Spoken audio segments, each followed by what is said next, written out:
Hello, friends. Welcome to Creative Medicine.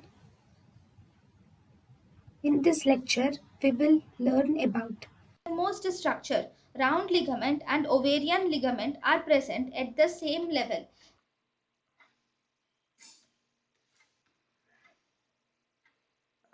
Let us learn about endometrium. Endometrium contains glands and the stroma. Endometrium is lined by a single layer of low columnar epithelium. The most common variety of endometrial cancer is the adenocarcinoma.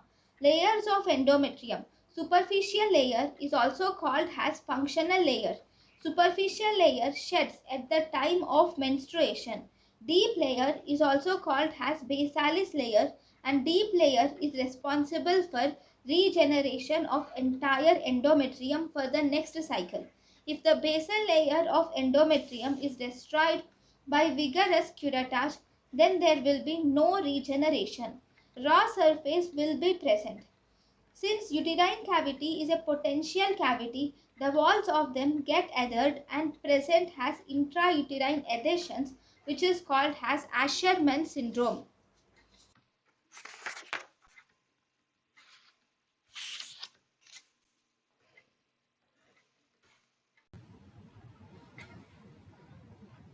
thank you and thank you for watching.